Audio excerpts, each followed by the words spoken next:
Tuanze makusanyiko yetu kwa jina la Bwana wetu Yesu Kristo. Zaburi ya 15 tutasoma kwa jina la Bwana wetu Yesu Kristo.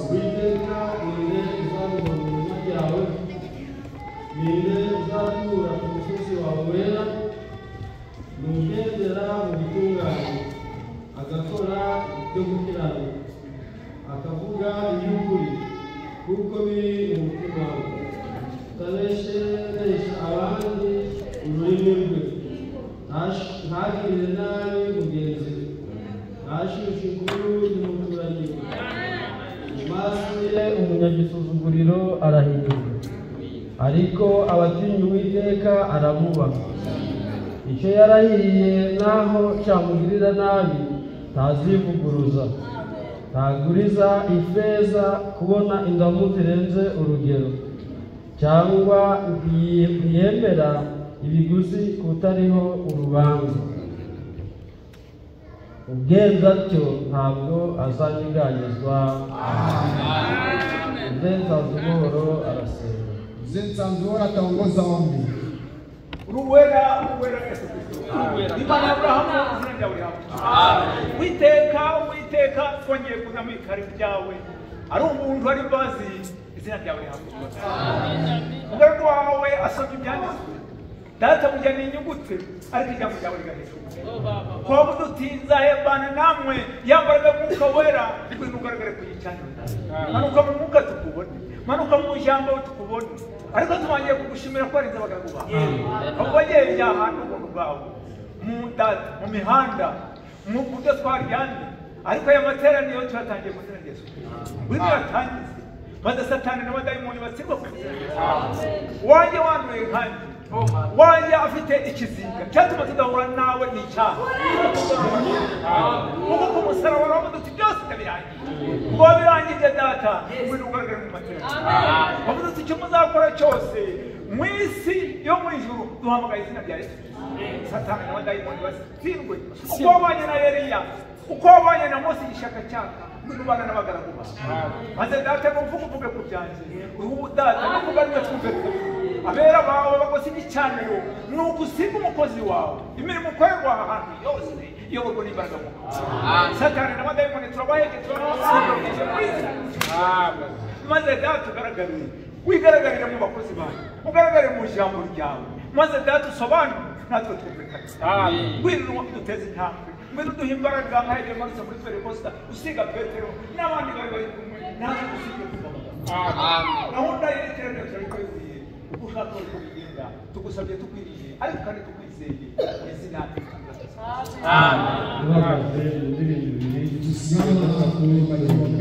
ya tatu tutaketi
asiye hitaji yetu, niwe gisubizo cyacu, ndiye jibu la mahitaji ufite yetu. ikibazo, Maana swali, ufite ikibazo anayekuwa na swali ajya bigira Uwiteka, awe na mwambia Bwana Mungu. kandi Uwiteka ntabura igisubizo.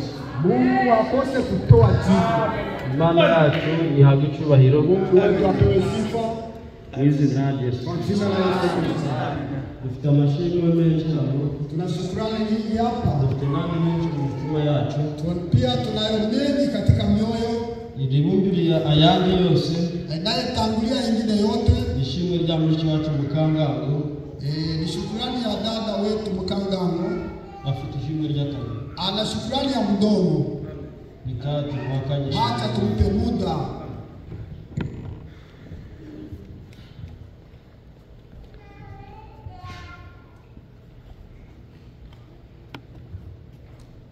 Murakoze cyane, Imana ibahe nkurikijwe no gushima Imana yanjye kubwo byiza igenda inkorera. Ntabwo nabura gushima umwami wanjye, nshima Imana kubona yakinguye amateraniro nanjye nkaba nyabonetsemo, ntari mu bitaro, Imana ihabwa icyubahiro. Nararwaye njya mu bitaro, ariko Imana yanjye yankuyeyo, none aya materaniro nanjye nyateranyeho. Nezezwa no kubona umunsi w'amateraniro n'ukuri, iyo mfite intege nke nshimye Imana kuko inshoboza nkagera hano. Kubona nibonye hano rero ni igitangaza n'ukuri. Ejo buriya nari nguwe nabi cyane cyane, umubiri wanjye wari uguwe nabi, ariko ku buryo hariya twari turi kubera intekerezo z'umuntu natekereza ko nanjye manza ntamarukire ntaza ahantu, ko nari kumva ameze nabi cyane, ariko umutima urambwira ngo hari igihe atari hano bakoza muri Uganda ntegereza, kuko nari ngoye nabi. Nshimye Imana kubona mu kuri mbonetse hano materaniro. Imana ishimwe, nshimye Imana ikinshobora kuba nkiri muri uru rugendo, ko narutangiranye n'uburwayi, ariko kubona Imana ikindinze kandi ikaba ikindindiye hagati y'abera. Ndayishimye, Imana ihabwa icyubahiro. Bakaba bakibona nanjye nkibabona, nkifite amaso hariyo, iyo mpabonye hariya ni ukuri ndanezerwa. Uwiteka akamburiramo imiti, akampaye iforomasi yanjye mbibabwire, kuko ngera hano nguwe nabi, Imana ikafata imiti yayo muri foromasi ikampereza nkagubwa neza. Ni ukuri n'undi wese azajya yumva afite agatege gake ajya aza hano, hari imiti. Ni ukuri ni foromasi. Imana ndayishima, Imana ishimwe kubona yararinze bene data mwese mukaba muri aha, twese tukaduteranya uyu munsi. Kino cyumweru cyose ni kirekire, tukaba tubonetseho twese turi bazima. Ndashima Imana igifasha ubugingo bwa Olivier. Buriya Olivier yararwaye, ndababase Imana ongera rimwe gusa, cya gihe hari ibishiganira naragusabye urankundira, nabona ongera rimwe gusa umungirize. None kubona ari aha ngaha amateraniro, nabwo Imana ishimwe. Imana ni ukuri ihabwa icyubahiro. Ndayishimye, mbese iri mu burebure bw'ishimwe ry'umutima wanjye, iryakire. Ni ukuri kubona iri kugiduhereza ibiryo. Imana ishimwe, Imana ishimwe, ukuri ihimbaze, mbese yumve iryo shimwe iryakire, kuko nari mfite ikibazo kinkomereye. Nagiraga umubiri hasigaye nkinjira muri gacaca y'icyo kibazo, bikarinda gutya nta joro ryatangukaga ntakigeze. Nasabye Imana igihe kirekire, ariko igihe kigeze Imana igereza uruhande rumwe, none sigaye nsinzira ntagiye mw'iyo gacaca. Ndaryama nkabona ntabwo mpagiye, najyaho kuryama nagira mu buri maze gusenga, hasigaye nkinjira muri urwo rubanza, nkajya mu ibyo bintu nkakurikira, singira ahantu ngarukira. Imana ishimwe, ni ukuri n'ibisigaye nzi yuko bizakemuka, kubona Imana yaramfashe nkaba ntakijya mu icyo kibazo ngo nkinjiremo, kandi akinjiragamo singira ahantu ngarukira. Ariko hari ukuntu byagenze. Imana ihabwa icyubahiro, abantu Imana ihabwa umugisha. Imana ishimwe. Amen.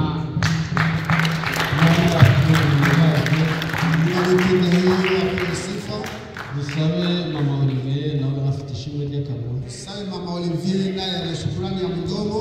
Nawe ashimwe Imana. Wacha naye tumpe muda apate kumshukuru Mungu.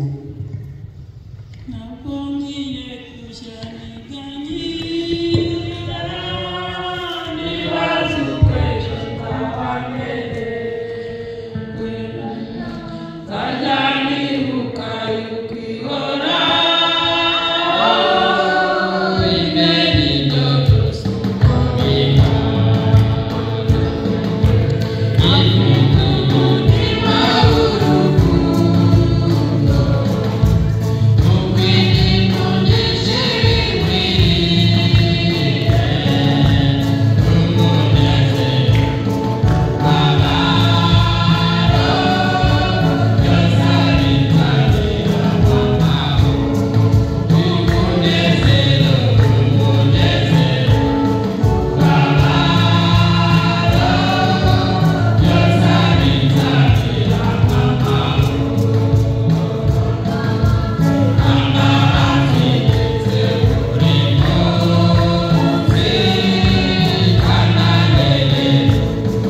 bakambira inshinge bakambira amaserumu bagashyiramo imiti yo kugabanya ububabare ahubwo ya miti yo kugira ngo inkize cyangwa se igabanye bwa bubabare nayo ubwayo ikanyisha.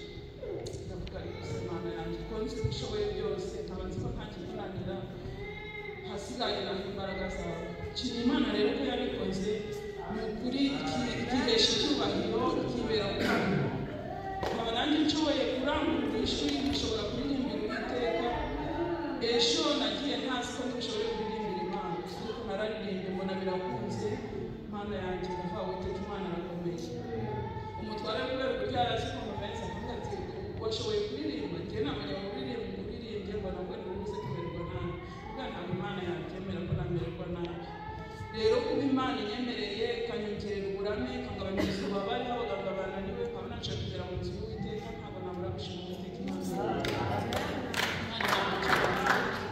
Ni ukuri abasengera abarwayi Imana ibamugisha mwaraje kunsengera Uwiteka Imana muhereze umugisha. Kandi nshima Imana yakije n'abandi bose bari barwaye ikavana umwana wa mama Yvette mu bitaro akaba ari mu rugo igakiza n'abandi igakemura ibibazo bya benshi bari bafite ndabizi ariko Uwiteka Imana byose genda bishyira iruhande rumwe ni ukuri tugashobora koroherwa tukabishima Uwiteka yarakoze cyane. Uwiteka Imana yanjye nayihigiye umuhigo ndavuga Mana numvisa nkaba nandongeye gusubira mu iteraniro nshoboye no kongera kurangurura ijwi kuko hari aho nageraga nkananirwa no kuvuga abana bamvugisha gusa nshoboye kubasubiza ariko nasetse Imana ntunyemera nkongera kubumbura akanwa kanjye nkavuga ni ukuri nzagushimira mu iteraniro kandi nishimye n'ituro ry'ishimwe ntabwo nzabura kubihereza Uwiteka Imana yanjye. Nazanye ituro ry'ishimwe rero Uwiteka Imana wakoreye ibyo byose mumumpera amashyi.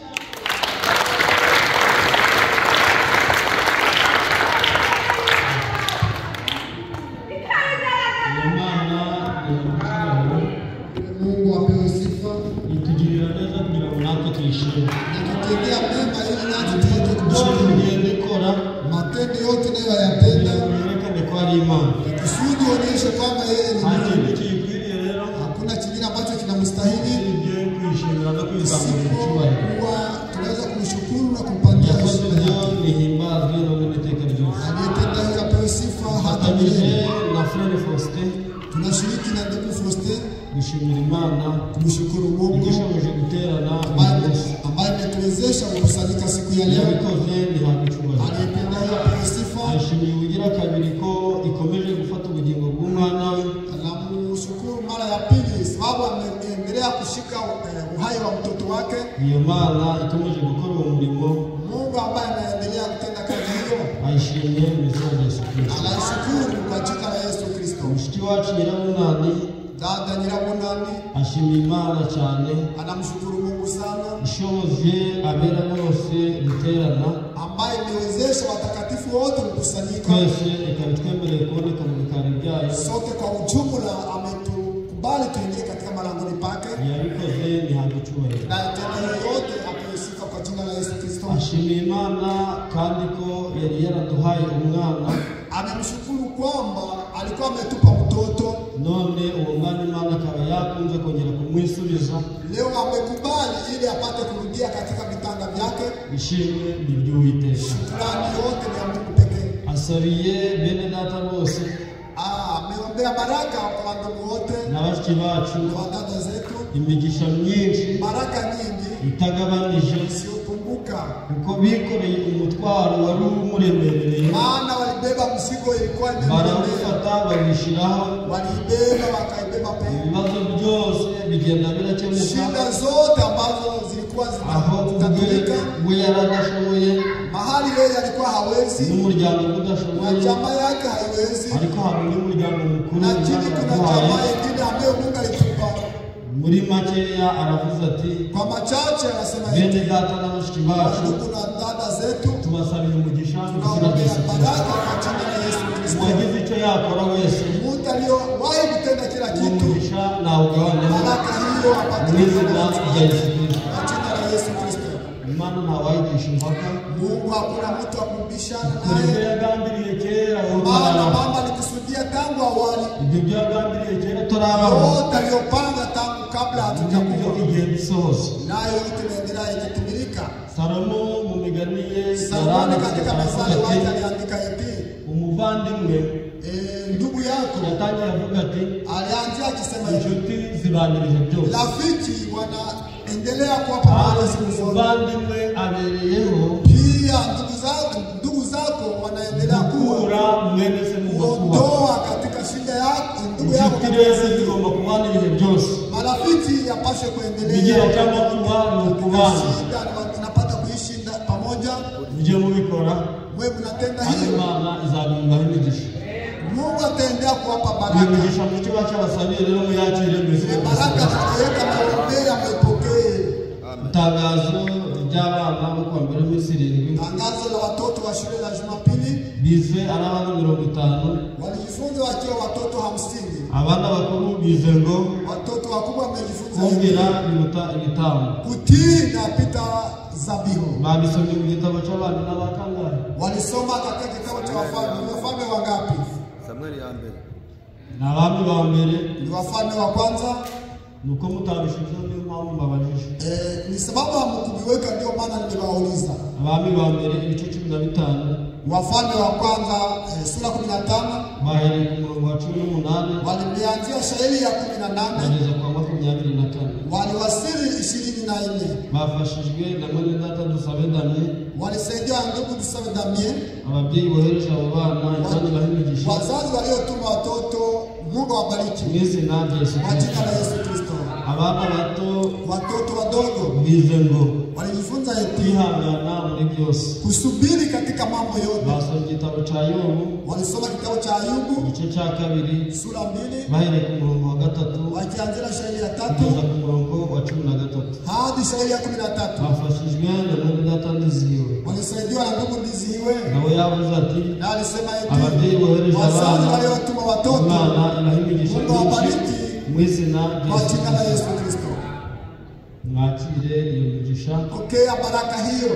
Hasigaye irindi tangazo, kuna bakia tangazo lingine, kandi riri kuri burya. Ile tangazo ndilo tangazo kuu kuliko ingine. Iyo umuntu ashonje ntabwo arindira ngo abandi babanze basi. Wakati mtu ana njaa hawezi kungoja wengine waje. Ndio bari burya. Wanaokuwa hapo wasanga tubigejeje kure, wengi watakuta tumefika, wataanzia mahali tumefikia. Sinzi niba muri kubyumva. Sijui kama mnaviona. Reka dusabe mzee Jonas, wacha tumbe mzee Jonas asabire umugaragu w'Iteka, apate kuombea mtumishi wa Mungu ari bukoreshe, ambaye Mungu atatumia, aheshimisha abatanze cha 10 n'amaturo, pia apeshe baraka wale waliotoa sadaka na cha 10, kandi dusabire imbaraga, pia tuombee nguvu mwizina Yesu, kwa jina la Yesu Kristo. Amen. Mwami wacu Yesu Kristo, akira indirimbo tugutuye, akira amashyi twagukomeye, akira icyubahiro tumuhaye, akira amashimwe ahwanye n'aya Ana, ngo yari amaze kubona umwana mu bihe byinshi, ararangura aravuga ati uwari ingumba abyaye karindwi. Akira amashimwe ya mwene mushiki wanjye wahagaze mu materaniro akuvuga ibigwi, avuga mushiki wanjye Mukangabo n'undi musore wahagaze bakuvuga ibigwi y'ukuri Imana ikiza abarwayi, y'ukuri Imana ifite ukuboko, y'ukuri Imana ikora ibyo abantu badashoboye. Ayo mashimwe yose ya bene data, ya bashiki banjye n'abakozi bawe, yose yakire mu izina rya Yesu Kristo. Akira ishimwe nanone rya mushiki wanjye yuko wongeye kwigarurira uwo wari waramuhaye. Witeka byose ubyakire mu izina rya Yesu Kristo. Twagize ngo abatanze kimwe mu 10 n'amaturo ubyakire mu izina rya Yesu Kristo. Twegereye umwanya wo kumva ibyaraye mu ijuru. Umugaragu wawe twagize ngo atari yahaguruka, Imana imwambare uko watumaga abahanuzi maze ukabashyiramo ijambo ryawe, nabo bakavuga bari ku ruhande rwawe, bagatuma nawe, bagasigwa nawe. Nagize ngo mwene data atarahaguruka, ijuru rimuhe umugisha, maze ntitubone we umuntu ahagaze ku gicaniro, ahubwo tubona Imana muri we. Narangurura twumva Imana ivuga. Emera kugira ngo abaje bose hano imbere yawe bacyumva ijambo ryawe, uwaje arwaye akire, uwaje afite ibibazo atahe byarangiye. ibisubizo byose biraboneka mu ijambo ryawe. Niyo mpamvu tugusabye amatwi kuko byanditswe ngo kwizera kuzanwa no kumva ijambo ryawe. Tuvane haya amatwi y'umubiri uduhereza amatwi yo mu mwuka. Waratubwiye ngo abana b'ikizu barira ibyo kurya mu kirere, abana b'ikizu barazamuka bakarya ibyo kurya bishyushye. Niyo mpamvu nsabiye bene data na bashiki banjye bateranye kuvanwa mu kibande no kujyanwa mu kirere cy'umwuka, kugira ngo ubwo umwuka wera aravuga tubonemo imfashanyo. Kari umwuka wera, tuguhaye igicaniro, tuguhaye abadiyakoni, tuguhaye abaririmbyi, tuguhaye abateranye. Wibera Imana muri byose. N'abashyitsi baje turabemeye, ariko umushyitsi tudashaka ni uwitwa Satani. Tumwirukanye mu izina rya Yesu Kristo. Utubere byose mutangiro kugera mu muherezo. Tubisabye Imana mu izina rya Yesu Kristo. Abashyitsi batugendereye, wageni walitutembelea mwe na bene urugo, pamoja na wenye nyumba, muryoherwe n'amagambo mwe na utamu ya maneno ya Mungu.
ametukubalia kuingia malangoni mwake, Nihimbazwe. apewe sifa. Imana yabikoze, Ule Mungu aliyetenda niyo gushima, ndiye wa kuabudiwa niyo na guhimbaza. tena ni wa kusujudiwa. Nta muntu n'umwe washobora kubikora, Hakuna yeyote anayeweza kuyatenda, nta muntu washobora kurinda mugenzi we, yeyote anayeweza kulinda mwenzake, nta n'umuntu washobora guhereza ubugingo mugenzi we. yeyote anayeweza patia mwenzake uzima, Ariko Imana yacu lakini Mungu wetu niyo ibishoboye ndiye byose. anayeweza yote. Iyo Mana yabikoze, Ule Mungu aliyetenda hayo ihabwe icyubahiro. apewe sifa katika jina la Bwana Yesu Kristo. Kongeye kuza imbere z'Imana, Tumekuja tena malangoni mwa Bwana ko yadutijije uyu munsi wa kwa none. kuwa ametuazima siku ya Uyu leo. munsi wa none ni impirizanyo Siku ya leo ni mpamvu tumelazima, byanditswe ngo ndio sababu kunaandikwa uyu hivi: munsi niwumva ijwi ry'Uwiteka leo ukisikia sauti ya Bwana winangire usifanye moyo wako mgumu, n'uyu munsi na ni leo, ejo ntarahawe si kesho, sio yako, ntarahanje. kesho sio ya kwangu. Dushimiye Imana Tunashukuru Mungu yadufashije mu bibazo byose twagize, aliyetusaidia katika mashida zote twavugaga tulizokuwa umwana nazo. mushiki wacu. Wakati tulipopoteza mtoto wa dada yetu, Imana yabaye umufasha, Mungu alikuwa msaidizi ikaba wetu, n'umuhumuriza, akakuwa mfariji. ihabwa icyubahiro mu izina rya Yesu. Nongeye gusabira bene data na bashiki banje Kuombea baraka wa ndugu na wadada, Imana ibahe umugisha utagabanyije. Abagize icyo bakora bose, waliofanya chochote n'uwageze na ni mushiki wanjye alifika kwa dada, akaja kumusura anaenda akamuganiriza, anamfariji, n'uwabonetse ejo, na yule bose tubasabira imigisha mu izina rya Yesu Kristo. Imana nihimbazwe apewe sifa kubwo imirimo myiza mwakoze. nzuri ulio. Amen. Imana ibahe umugisha. Awabariki. nimudacogora Usipokata tamaa nta kabuza muzasarura utavuna kabisa. turi ingingo Sisi tuko viungo, turi ingingo sisi ni viungo. kandi urugingo rwanjye Wani ni kiungo changu, nawe urugingo nawe urugingo rwa mwene so niyo mpamvu iyo umwe muri twe abonye ikibazo wakati mmoja wetu buriya ikibazo kiba kibonetse ku mubiri wose inapatikana hapa. igihe mwene so azabona ikibazo Wakati ndugu yako cyangwa mushiki wawe akabona ikibazo dadako anapatwa na shida, ukabyishimira unafurahia, ukabona akanya ko kubivuga unapata nafasi ya kuyasema, uzaba utari uwo kumva utakuwa kabisa wewe sio wa mwili, uzaba utari uwo kuri uwo mubiri utakuwa wewe sio wa ahubwo mwene so nabona ikibazo mwili. mushiki wawe akabona ikibazo icyo wari ukwiriye kwari kumuhumuriza waba udashoboye kumuhumuriza ukamusengera Imana ikamuhumuriza. Amen. Imana yacu ishimwe. Mungu wetu apewe sifa. Ikagaruke Tusimame kwa usomi wa maneno ya Mungu ya leo. turasoma kuva Utasoma Kutoka, ni kuva ibice 12 Kutoka 12, ariko turahera ku murongo wa 13 taanzia shairi ya 13 n'uwa 14 na 14 no mu Befeso na Waefeso igice cya mbere kipande ya kipindi ya kwanza umurongo wa 13 shairi ya 13. Reka dusome mu izina ry'Umwami wacu Yesu Kristo. Tasoma katika Bwana wetu Yesu Kristo. Turasoma mu izina rya Yesu Kristo. Ayo maraso azababere ikimenyetso ku mazu murimo, nanjye ubwo nzabona ayo maraso nzabanyuraho, nta cyago kizababaho ngo kibarimbure. Ubwo nzatera igihugu cya Egiputa, kandi uwo munsi uzababere uw'urwibutso, muzawuziririze ube umunsi mukuru w'Uwiteka. Mu bihe byanyu byose muzajye muwuziririza, ribe itegeko ry'iteka ryose. Amen. Abefeso igice cya mbere umurongo wa 13. niwe namwe mwiringiye mumaze kumva ijambo ry'ukuri, ari ryo ubutumwa bwiza bw'agakiza kandi mumaze kwizera niwe wabashizeho ikimenyetso, ari cyo Mwuka Wera wasezeranijwe, uwo twahaweho ingwate yo kuzaragwa umurage kugeza ubwo abo Imana yaronse izabacungurira ubwiza bwayo ushimwe. Amen. Imana igire amagambo yayo mu izina ry'Umwami wacu Yesu Kristo. Mwene data Eugene arasengera iri jambo mu izina rya Yesu Kristo.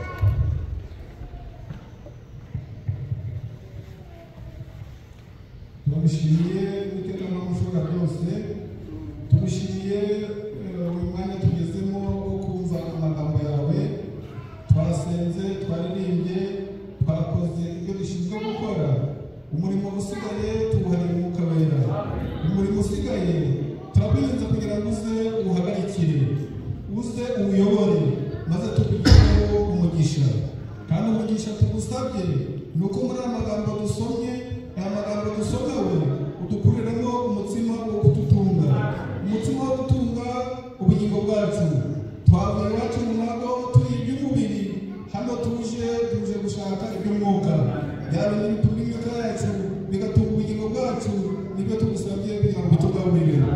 Maze umugaragu wawe nawe aragutegereje kugira ngo umuyobore, kugira ngo umufashe, ye kuvuga ku bwe ahubwo uvugire muri we, ye gukora ku bwe ahubwo umukoreshe, abe igikoresho nawe uvuge.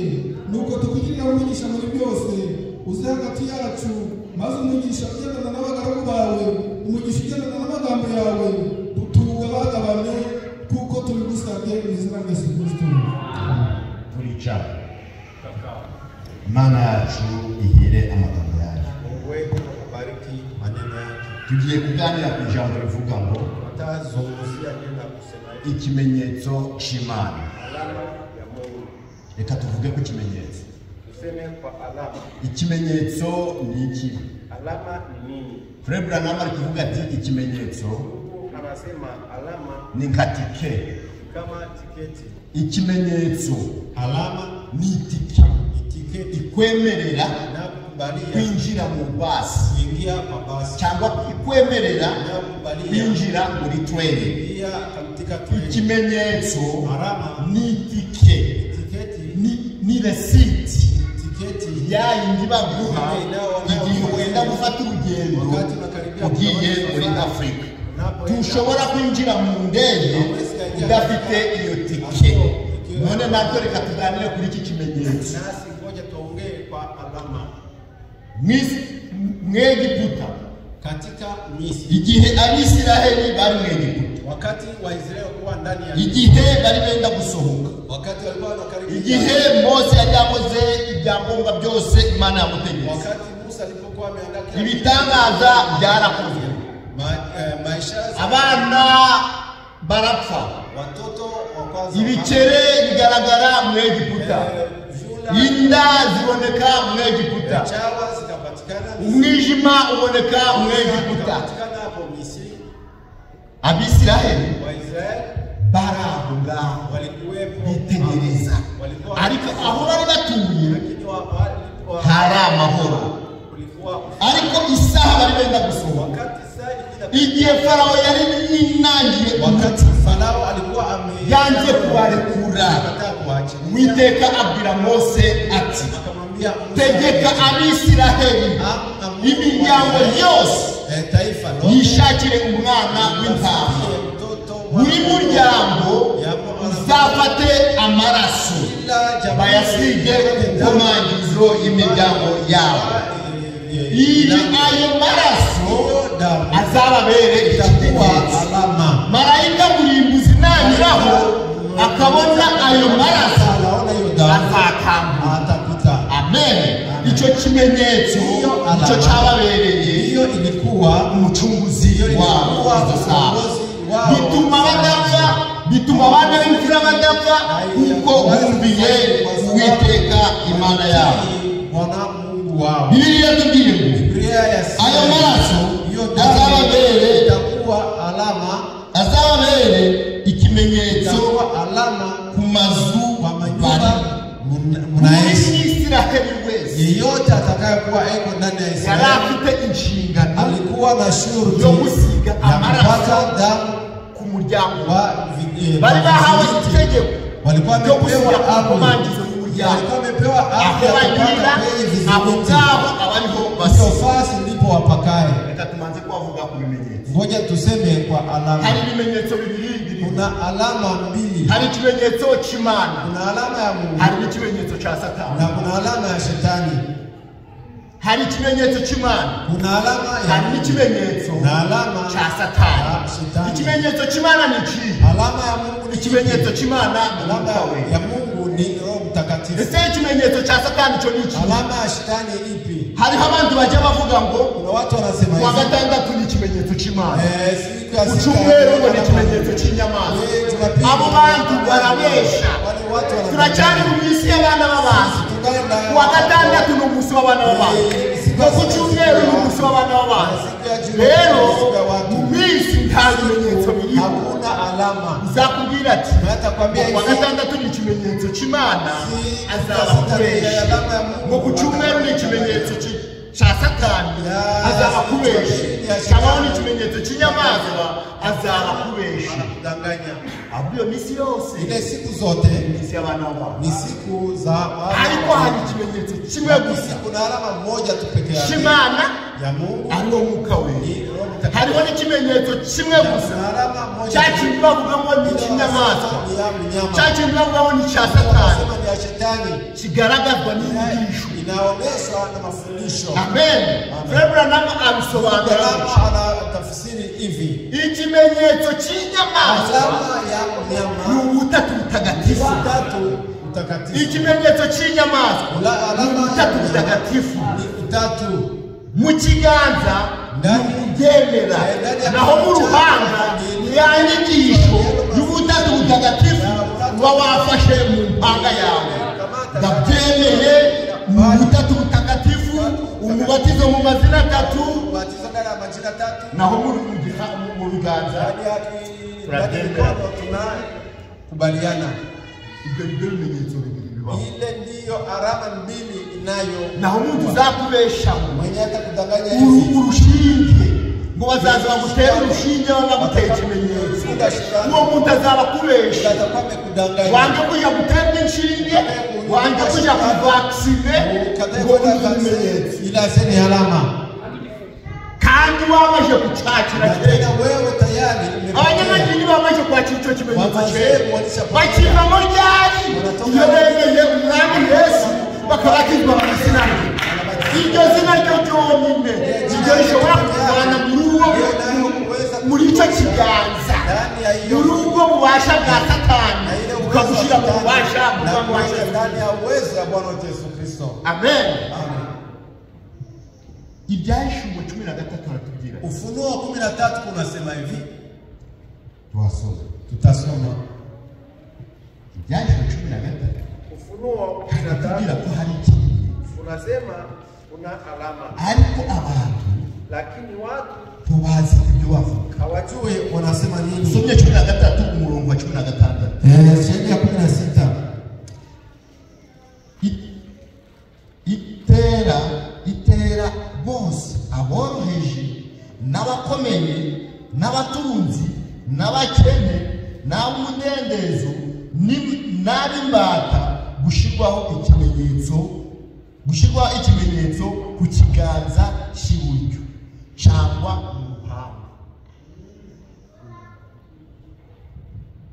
mu ruhanga nitwemera kwemera ubutatu butagatifu, ni ukubali utatu mtakatifu. Naho mu kiganza ndani ya mikono ni ubumwe, ni umoja. Turabyemera, sisi sote tunakubaliana.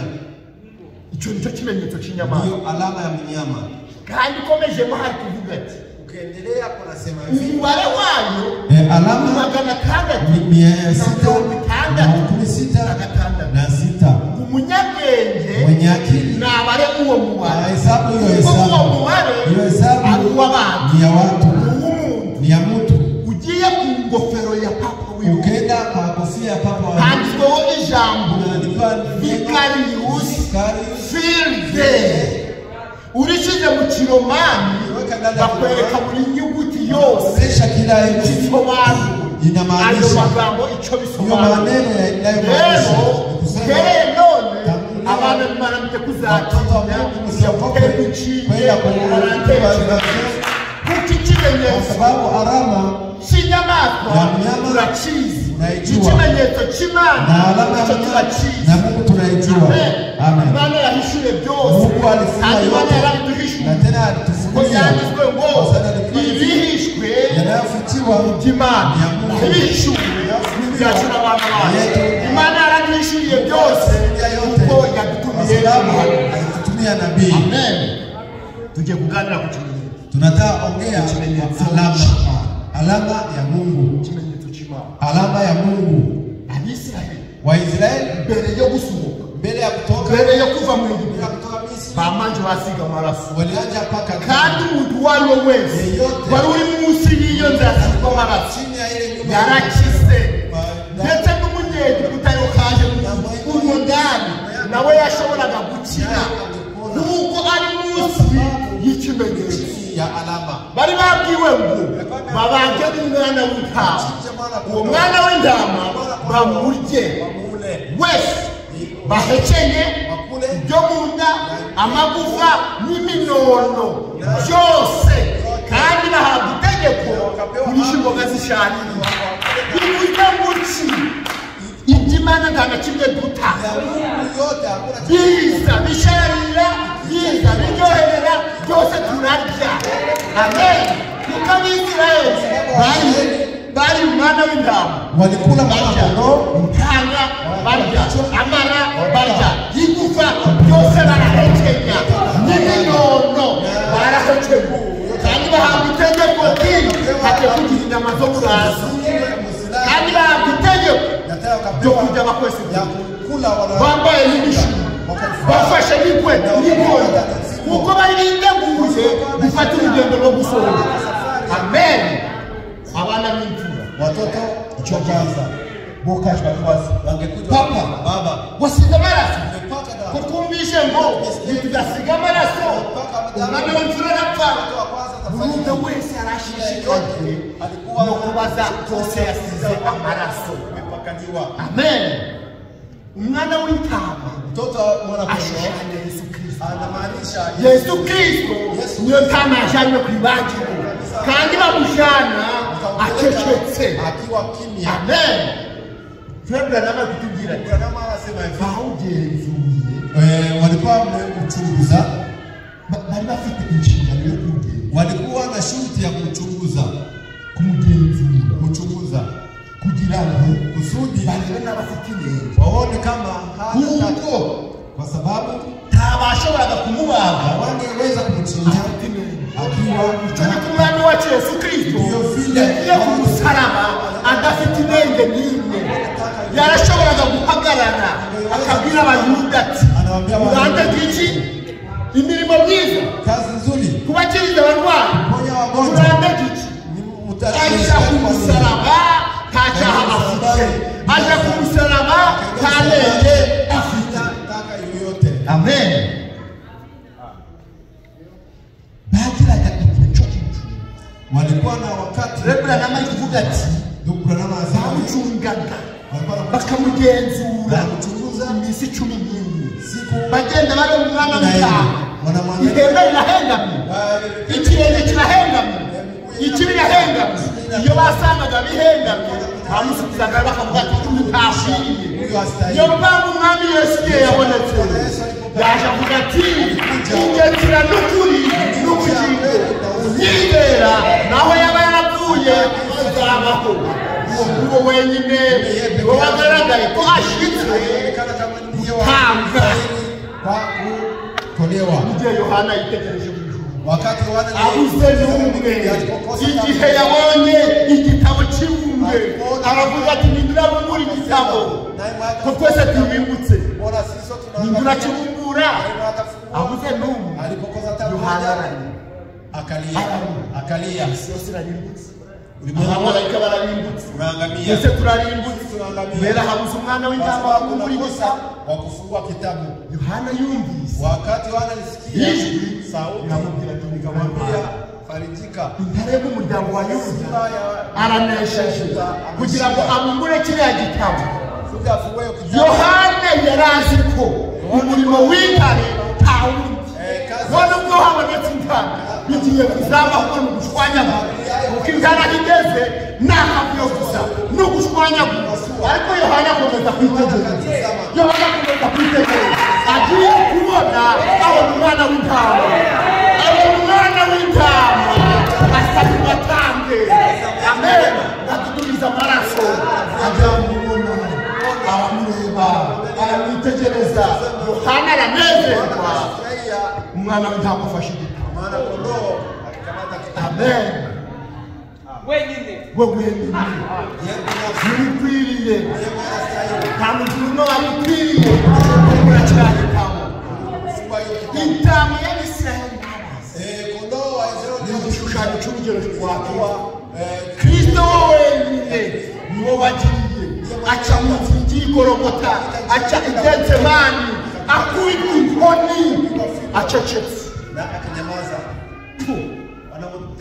kora ugucirwa agacecerera, kuko ntayari afite ubushobozi bwo kuvuga ni umwana w'intama, kandi yarakwiriye gutanga akagira inenge n'imwe kandi kimwe bamunega. Amen. Niyo mpamvu natwe abana b'Imana dukwiriye kwambara ishusho ya Kristo. Amen. Ikimenyetso bari babwiwe ngo musige amaraso, mpake damu, nimusiga amaraso mpaka damu muce munsi, mwende nyumbani, kuko iryo joro, kwa sababu hiyo usiku malaika murimbuzi, malaika mwangamizi aracaho atapitia, kandi ikimenyetso cyo kutuma muroko alama ya kuacha nuko arabona amaraso, sababu ataangalia ibyo banga hiyo byabwiwe Abisiraheli siwa wa Israeli. natwe none ibanga turikubwirwa udafite umwuka wera ntazaja mu ijuru, kuko umwuka wera niyo tike izakujana mu ijuru. Nuzana kwisha mu butumwa nta mwuka wera ufite uzasigara. Abafite umwuka wera bonyine bazinjira mu bwami. Amen. Shiraho icyo kimenyetso, weka alama. Mungu yaraza Kila yote alikuwa anakuja kwasiza maraso, umepaka damu, kwasiza maraso, umepaka damu, kuja kuja tumepaka farikuka, wanampeleka anangoni, anaangalia, anasema bakaja munzu, wanaenda nyumbani, bishimye, wanafurahi mu mitima yabo bavuga wanasema tabagiye kukibona no kwa bose bagiye kukibona watapata iwacu sisi n'amahoro ni usalama. no kwa babaga Gosheni kwa sababu hapana kama bafite Gosheni amahoro, wakiwa na usalama. Egiputa banywaga amaraso ariko Gosheni bakanywa amazi y'ubwenge, bakanywa amazi aboneye. Egiputa winyi babagayo ariko Gosheni ari umuco, kuko bwari ubwoko kwa sababu ilikuwa ni taifa takatifu. Amen. Alama. Mwana w'Imana wese Mtoto wa Mungu yeyote akwiye gushira ikimenyetso, inabidi akwiye awe guhabwa ikimenyetso. inabidi apewe Icyo alama. kimenyetso Hiyo alama Rebra namari kuvuga ati alama anasema hivi, gishirwa ku muzigo inawekwa kwa mzigo, uri tayari, yeko tayari, imitwaro uri tayari. yeko tayari. Amen. Iyo bari gutegura imitwaro mu Wakati wanaandaa mizigo ndani ya kampa, barafunga, wanafunga, bamara kubifunga wakishafunga bakabijana kubisuzuma, wanapeleka kwa kuchunguza, bakabijana ku mashini, nabo bakongera bagasuzuma, bamara kubisuzuma, wanapoichunguza wanaifunga, wanaweka alama. Bisobanuye ngo uyu muzigo uremerewe kugenda. Amen. Nawe uragenda utarashirwaho ikimenyetso, kandi gushirwaho ikimenyetso none, kandi icyo kimenyetso ukagenda uriya ni mwene data nawe mushiki wanjye nawe cyangwa n'abadayimoni nawe Ni mapepo yenye kukutana nayo.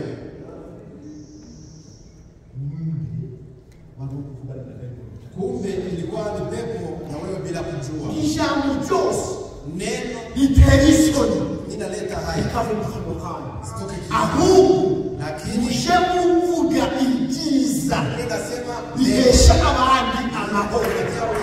Rebra nabari kuvuga ati nibakubaza ifuti rya mwene se, nibakubaza mwene se uzavuga ibyiza bye, naho waba uzikiriye gukorera ukamubwira ikintu cye, lakini useme ndugu ni mzuri, ni mzuri, hakuna kibaya ya mjua. Kwa sababu gani?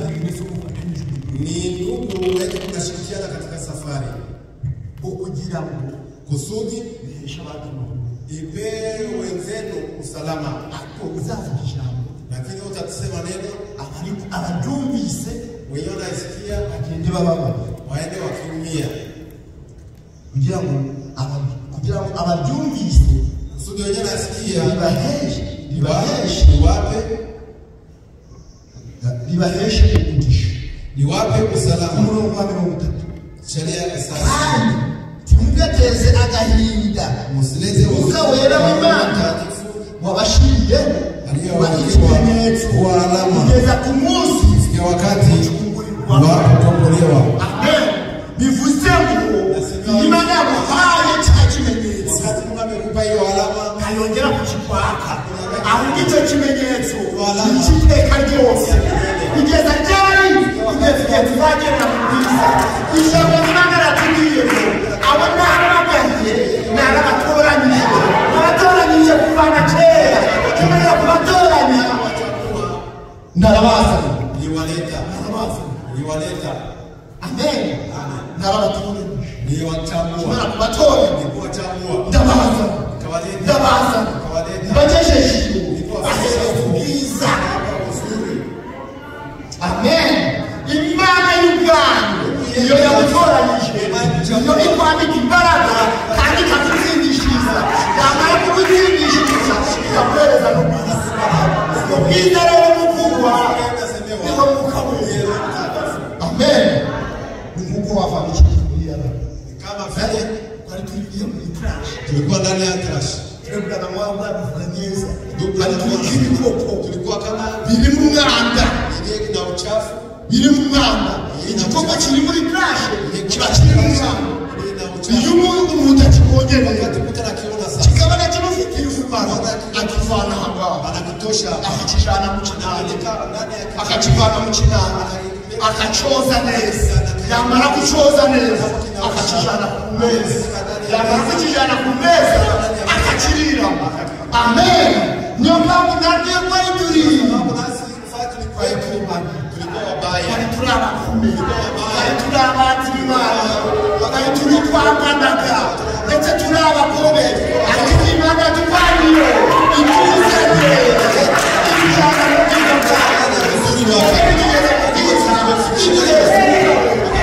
n'ubwiza bwayo. Amen. Aho yahamagaye wenye aho yatoranyije aliwaita kimara kubahamagaye aliwaita akawapa uzuri. Amen. Amen. Mukama na tena mukatezi agahinda Mwuka Wera w'Imana warashoboye kuboneka kugeza ku munsi wo gucungurirwa. Amen. Gusharira kose n'uburakari n'umushinya n'intonganya no gutukana hamwe n'igomwa byose bibavemo. Nabyumvise ukuntu babitonda umesika kizowe isabia gusharira ucugu kose wote n'uburakari n'umushinya n'intonganya no gutukana hamwe n'igomwa byose zote ndani yenu. Amen. Mwuka Wera Roho Mtakatifu anasema ni anakasirika. Mwuka Wera Roho Mtakatifu haweza Mwuka Wera Roho Mtakatifu iyo ari muri eglise wakati ko ndani ya kanisa maze eglise karibekurana eglise kaba yuzuye amazi na inajaa kabisa kusengenyana. Roho Mtakatifu zigasigara aho inabaki hapo peke yake. Wewe manini dufitemo abanyaburanyi, dufitemo abasambanyi, dufitemo abazi, dufitemo ababi, ibyaha byose biri muri eglise zote aho yarengeye. Roho Mtakatifu hanyuma hari n'Umwuka Wera umbe yaragiye ahubwo ikidushinzwe kwiyamburirwa uburakari, gutukana, imijinya, kunegurana, kamara kubyiyambura Umwuka Wera akaza kugicira ikintu cya mbere kirukana Umwuka Wera cya kwanza kinafukuza Roho Mtakatifu zambi zambi icyo kirukana Umwuka Wera yenyewe inafukuza igihe uzacumura wakati utafanya igihe uzakora icyaha unafanya zambi ukumva igifite amahoro basikia unauzana zambi na wale baba utarachizwa igihe uzakora icyaha ukaja kuzambana n'umugore w'abandi ukumva igifite amahoro zamenye ko ntawe wagera kandi waziwakiza. Igihe uzakora icyaha ukaja kuroga umwana w'abandi ukumva igifite amahoro hamwe yashanje ngo nawe hano wasize ugaretse kandi zamenye ko ntawe wari wakizwa ahubwo Umwuka Wera aba yavuye mu yandi toka anaenda ukimukoze icyaha anatoka na anaenda pale anangojelea inawezekana kushikiwa dada anaweza katubu yutia leo wakati autubu yutia ukihana usipotubu ukabona nyingine. Yeye anashindia yake. Wanaweka mstari ukihana teka na usitubu tena. Jasha mkabali ya msuhore ndio inakuhusu. Wangi ya mnye yandure kwa mngezwe. Kababira yangiye. None icyaha ukabotomera ibyaha. Nibwo muzabona umuntu ari kuza mu materaniro aho kugira ngo ahinduke azakuriza kwivuba kuzongera ejo akaza kwihana aho kugira ahinduke ejo akongera akava muri cya cyaha. Rero iki yayoboye ibisambuka ari kosa na wakati ayobora ibyaha bindi famenda akagira ngo ni imizaha akazana imizaha we rashigira akambe Roho Mtakatifu aliweka mstari. Amen. Na Febra na akatubwira ati ndugu Branham anasema hivi igihe uzihana icyaha wakati utatubu dhambi igihe uzakira wakati utatubu Imana Mungu yashikaza yawezekana Mungu anakuja karibu na wewe anakusamehe ariko igihe wakati igihe uzumva cyaha kikujoheye nasikia hiyo dhambi ndani igihe uzumva wajisubira nasikia iko tamu kanisa nimekutana na wewe ujue ya kwamba bado hujasamehewa kufurika na mafuta ariko igihe uzakora icyaha ukumva cyanzu unuka ukakisha kure ariko igihe utarabarirwa uzumva cyaha kikujoheye nasikia hiyo dhambi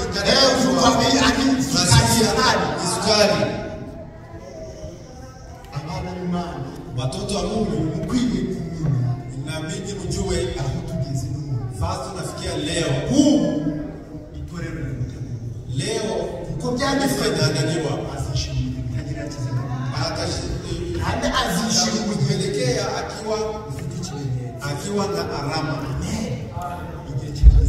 wakati nafikia sasa ya kutoka ndani ya mzaa uiba mwizi aache kuiba samba na kanareke kusamba zinifu aache kuzini umudegura kanareke kudegura usengenya aache kusengenya urozi kanareke kuroga urozi aache kuroga uja kuchuna kanareke kuchuna uja kuchunisha kanareke kuchuna fula akuko muze kwengeri mana fulani nukwiukamba ihero tibamugiye ati nukwiuka polisaye kube akwa yaniritse alienda naje kumitaye kwanje na wewe mzanzo kuna wewe ni wakati ya kukimbia alama ndio yetu kwa kuangalia alama ya Mungu. Amen. Ushikwa hicho kimenyetso kuwekewa hiyo alama ni imani kwizera tukuri imani ya kweli kwizera ntakushirika bila kwizera imani yao kwizera kipesa na kule Kalvari kwizera kumchunguzi kuamini ukombozi basi imani katika kushiriki Mungu anakuja anakupa alama kama fulani hapa unasema nini kanda neno tunamalizia na ndipo tutamalizia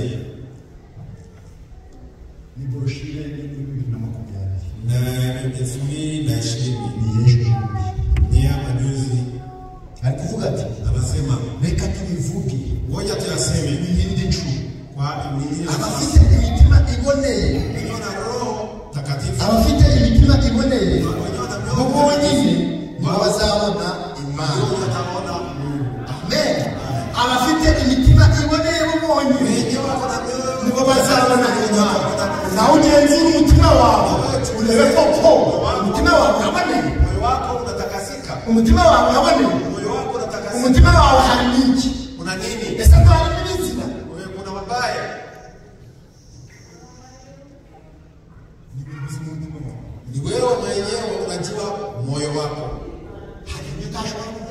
kuna chenye hawezi kushobora kuibesha peka hawezi kushobora kuibesha Mungu hawezi kudanganya oya hapana imana yo Mungu yeye pekee anakuona wewe wote ndio yakule kwa sababu ndio yakule ndio yakundikanisha mishokoro yao ila kuzi habanishwa kuleba usiku anakuona ujukora unatenda utabichirizamo ujushako imani wewe anakuona usiona ule mtu anaanza kuachi wanajua kama alikuwa alikubichi yako nini imani Mungu anakuona ufite umutima mwenye na moyo mtakatifu wewe uzale badi Uwiteguye wewe wenyine. Uwiteguye wewe wenyine.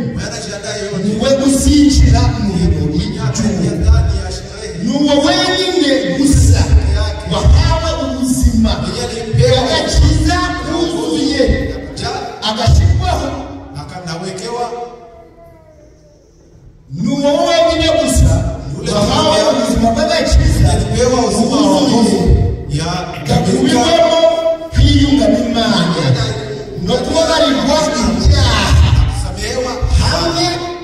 hamwe no guhindurwa mushya. Agahindurwa mushya anabadilishwa upya mu buryo bwuzuye kwa nafasi kamilifu. Amen. Ataruhindurwa mushya adacheka bila kubadilishwa upya, ataruhindurwa kama gatoche sio kutani mukana kaje gukora mwingine yeye akagufa. Ahindurwa mushya ni kubadilishwa upya ya kumutsatsi kwa kuanzia nyweleni nafikia ndani ya makucha. Acha kureba ashirwa kwanga unapoangalia ashirwa ambaye kwa sababu mturushi unapopiga kofi unapanga hivi na hapa. Uzima kakachiza wa uzima ya wokovu ukagaragara inaonekana ndani yako. Amen. No kubabarirwa ibyaha na kusamehewa hamwe no guhindurwa mushya kubadilishwa ubyuzuye ya kujaa kandi na tena wahawe kuzuzwa ulipewa kujaziwa umwuka wera kujaziwa Roho Mtakatifu na kushirwaho ikimenyetso na kuwekewa alama umwuka wera niwe uzagera niwe atafika kufika kwa shamba ya safari. Uwo wavuye mu byaha wavuye mu kamere akatoka ndani ya akashirwa ikimenyetso cy'umwuka wera ya Roho Mtakatifu uri uzaza uri ndiwe yatanyakuliwa na utaraba mwenye bado hajapewa hautanyakuliwa. Siku ndio unaweza kuiomba alama ya Mungu ni kuwekewa Roho Mtakatifu. Roho Mtakatifu kusudi awe kiongozi. Amen. Roho Mtakatifu awe kiongozi, anakuwa kiongozi, atakufundisha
wakati malaika alikuja alikuwa ni kuangalia damu, anaangalia kwa maraso, anapoona damu avuga ati jambo wa Israeli, hii ni mlango anaenda akaja kuniga, anaenda kumwenyeji kuvunja induri kabila bana kilio inakuwa hiyo wakati kulikuwa kilio Egiputa hose ndani ya Misri wote walikuwa na kilio huko. Itegeko ryari sababu amu lilikuwa mwana w'imfura arapfa kwanza, imbeba irapfa, ihene y'imfura yavutse mbere irapfa, iyinka irapfa, buri kimwe cyose kirapfa kipfa cyaravutse mbere. Amen. Ariko Abisirayeli bakapewa ibanga, bakapewa cyo gusiga amaraso. Namwe mwitegereze igihugu cyose gicunye n'uborogo, ariko mu Isiraheli ariko mweje aho bari batuye bazo kwana karama kulikuwa usalama. Amen. Bari biteguye, walikuwa wanashangaa kuko none, kwa sababu leo biteguye, sisi tunashangaa twiteguye, tuko tayari sanga mu mwami wacu tunaki Bwana wetu. Amen. Nawe mwiteguye, nawe jiandae. Usipojiandaa Ewe inakuangalia. Mwitegereze Aburahamu. Tazama Ibrahimu. Aburahamu ijambo ry'Imana riratubwira. Ibrahimu neno la Mungu linasema. Igihe yahamagawe. Wakati yarasohotse. Alitoka. Ageze imbere gatoya. Fika mbele kidogo. Imana imubwira ati. Mungu akamwambia hivi. Haye ikimenyetso cyo gukebwa. Alama ya kutahiriwa. Nguhaye ikimenyetso cyo gukebwa. Nakupa alama ya kutahiriwa. Kugira ngo kusudi kwizera kwawe imani yako emegwe ikubaliwe. Iyo kwizera kwawe kwemewe, wakati imani yako inakubaliwa, Imana iza kuguhamiriza. Mungu inakuja kushuhudia no kuguhereza ikimenyetso na kukupa alama. Imana iza kuguhamiriza no kuguhereza umwuka wera mtakatifu. Kuko kwizera kwawe sababu imani yako emewe inakubaliwa, wemera umwami n'umukiza, Imana ikavuga ati uranizeye, unaniamini, nakupa Roho Mtakatifu. Usome ibyakozwe n'intumwa, soma amateka muri 38 wari kugira ngo namwe muzahabwa impano y'umwuka wera mwebwe n'abana banyu. Ni impano, ni kalama y'umwuka ya Roho Mtakatifu. Cyo kimenyetso ndio alama, nicyo kimenyetso, hiyo alama ikazimbere bila. Ngoja tuangalie hapa. Abrahamu yizeye Imana. Ibrahimu alimwamini Mungu, bimuhaniriza no gukiranuka, ikakuwa kama iye kutakasika, bimuhaniriza no gukiranuka, ikakuwa kama kutakasika. Rero Imana zazaye ikimenyetso, alitupa cyo gukebwa k'ikimenyetso kama alama ku Imana yemeye ukwizera kwe, kwa sababu Mungu anakubali imani yake. Amen. Icyo kimenyetso, hiyo alama, icyo kigaragaza ndio inaonesha kwamba wizeye, kama unaamini. Kandi ni mwana wese, kila mtoto wa Mungu wizeye mwenye anaamini akwiye guhabwa icyo kimenyetso, awe na alama. Kuko iki kimenyetso alama ariwe mwuka wera, Roho Mtakatifu niwe muyobozi, ndiye kiongozi, ni uzakuyobora uzaja hose, basi tenda kote, ni uzaza kutura muri wowe, kugira ngo n'ejo n'upfa iyo mbaraga uzukwaje nayo izakuzuye, aho tuzafata mwuka wera ukabona ikimenyetso no kuvuga nta uzaza gusa, uzazuka ku mugabane wa kabiri, kwa sehemu ya pili. Amen.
Basize ishimwe tuliacha shukrani ya dada Charlotte, ashimana yakiza amateraniro y'uyu munsi, anamshukuru Mungu aliyefungua makusanyiko yake, akaba yarabonetse ya nani katika ndani yabikoze aliyetendea kusifu jina la Yesu Kristo. Aliyeshukuru jambo hili ryasigaye, kuna shukrani ya ndugu hii aliyowakili, reka ashimire Imana, wacha kushukuru Mungu ibindi tupate kufuata na mambo kadhaa.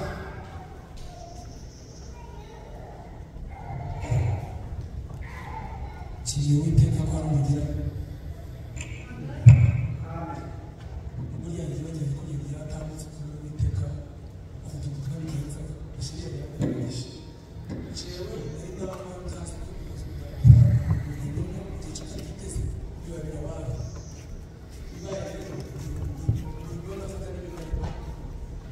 Thank you.